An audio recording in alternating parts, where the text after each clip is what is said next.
It's me, hi. Well, I was motivated today to do another video. It was when I was looking at comments on the last couple of videos I've done. I've got one up that really teases people off and gets a lot of comments. And the comments just get worse and worse and worse. And then I did another video on a different subject, and that got worse and worse comments. There was just a lot of bad comments in the videos that I did. I leave most of them there. But there was one comment from a young writer who used the F word.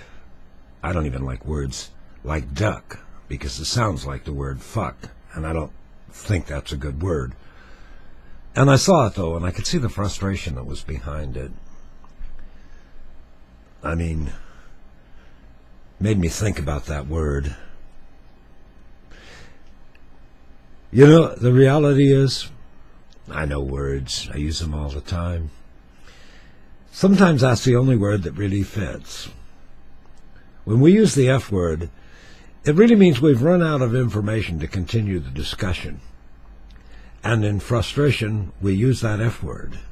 And I saw that frustration in the young man's comment. And then I looked down and I saw some religious writers. These were not exactly great theologians, who were dealing with him in a rather brash way, except they weren't using the word fuck. Instead, they were using hell, fire, and brimstone, scaring them. And somehow all of that seems wrong to me. I mean, to the young man, you have very good points, the words that you've written. Why do you stop writing them by using the word fuck? Don't give up, and don't be scared. See, I'm thinking about this a lot lately. I've talked religion to people for 40-some years. It may be time I listen to my own words. Sometimes it becomes mechanical, where a question's asked and I have a mechanical answer I give them. I'm very good at that. I'm trying to sum it up to those, I guess we'll call them misguided Christians. Or maybe the Antichrists, because that's what the early Christians called the Jews that did not accept Christ. Because I think they're more akin to the Antichrist than they are to the Christ. I could be wrong, I'm old and something senile, but I do not think so. They're overlooking probably the most important part within those books, where it all focuses down to one moment.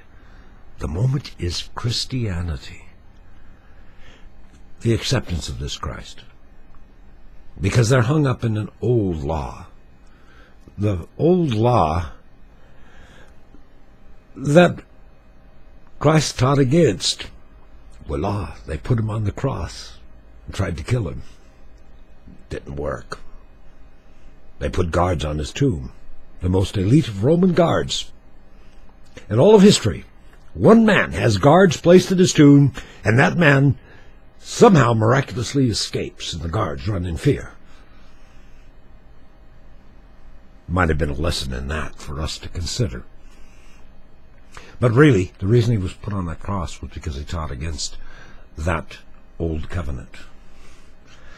The Pharisees and the people in the synagogue were agog when the curtain in the back, huge, ripped from top to bottom, maybe a graphic representation. That was the Old Testament, and this is the New Testament, and I'm ripping the curtain so you know it. The reason the Old Testament was written basically was so we would identify this guy Christ. Some of us don't recognize it, and they discredit the actions that took place with Christ. Important lessons when he said, "My kingdom is not here."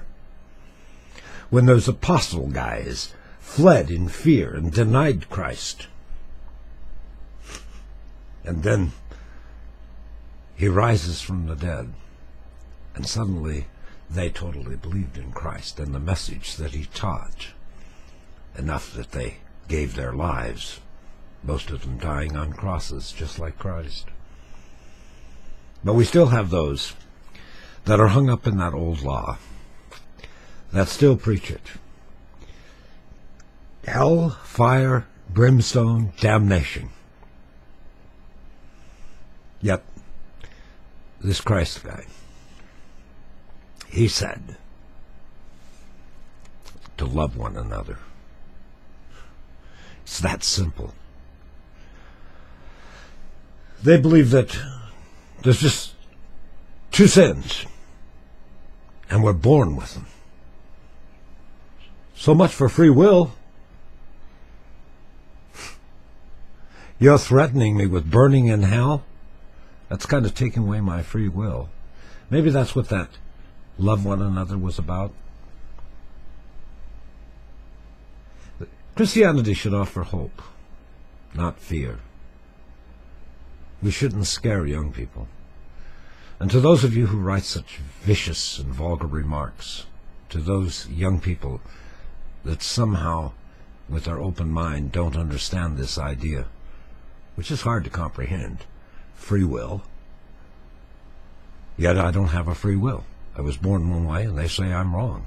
I'm evil. I'm a sinner. And there's no hope for me. It's all right for the liars and the adulterers, the drunkards. They all get a pass. But somehow, these poor confused young people don't get that opportunity. To those of you, and I'm not going to preach any one church, so I deviate from my training. I said it in the last video, and I'll say it in this one. God is within you. You have to go outside. Look there first. I'll say this again and again and again, because you will find that God of love within you, not from some bozo that writes dirty comments. He's got nothing good to offer you. You should just tell him, you have no authority to talk to me. Do not talk to me. You don't have to use the duck word. That is only a word. But words can hurt. And I think these would-be Christians have shown us that. I get frustrated because I see so many people that miss the message because the messenger is so vulgar. I wish that the world would be a nice place. I wish that we could follow that commandment given to us to love one another, but I know that's not going to happen here, because if it would happen here, the apostles would not have been crucified and Christ would not have died. It would have been easy for him. He could have brought legions of angels, but he didn't. Because, again, the kingdom is not here. And to those silly people who think that if they tithe great sums of money, it will come back to them, that they will have a house on the hill overlooking the river that's taxed at $450,000 a year. Somehow they've done the Christian duty, and it's all come back to them. To them, give it thought. More can come back to you than just the house on the hill. Because the kingdom isn't here. I probably alienated a few more subscribers. Anyway, polka. And if you will excuse me.